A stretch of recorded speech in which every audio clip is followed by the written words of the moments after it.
vis tik tai šį augalą žinau, kad vadina pinigų medžiu, bet Henrikas ginčijasi. Jį vadina laimės. Laimės medis. Laimės medis tai yra? Pinigų medis yra zamija, zamenhulta, jeigu latiniškai, o čia yra laimės medis. Ir gal yra jie panašus, tik tai pinigų medis daugiau blizgantis lapai yra.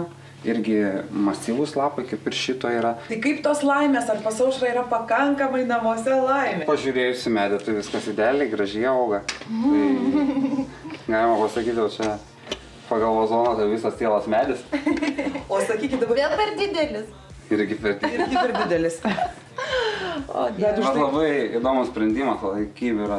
Aš ten dar kibirę su viniu tokias padariau skylutes. Bet labai gerai padaryta, kadangi tas laimės medis, labai yra sunkus jo lapai ir pasodins į lengvą keramikinį indą ir jis gali tik bumti ant šono ir pusę lapų. Ir tik tai rekomenduotina jį sukti vis. Sukalioti. Jo, kad nenuaugtų viena kryptimi. Šiam augalui žemė bus atnaujinta universaliu žemės mišiniu kambarinėms gėlėms. Taip pat jis bus patręštas ekologinėmis konditrašomis, kurios yra su pieno išrūgomis. Užpilsime dar vieną sluoksnį universalios žemės mišinio ir vazonas bus papuoštas aktorės Aušros Štukytės surinkta kriauklių ir akmenų kolekcija.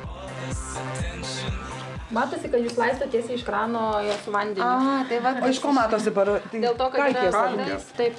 Iš karto nenusistovėjusi vandeniu. Dabar, kad mes įspręstume bėdą, gelbėtumėm, mes paimsim, gražiai nurinksim šitos gražius papuošimus. Tas galima būtų nuplauti, jeigu manoma. O mes per tą laiką reikia nuimti žemę truputėlį. Kokį dabar sluoksnį reikėtų nuimti? Reikėtų kokią 10 centimetrų. Taip mes tiesiog atnaujintumėm žemę, ar ne? Ir dar kitas dalykas, niekad negalima per giliai pasodinti, tiesiog kad kamienas. Sako, čia yra pasodinta per giliai? Iš ko, kaip galima? Matosi. Truputėlį gilokai yra jau užberta žemė, bet mes čia ištaisysim tą klaidą.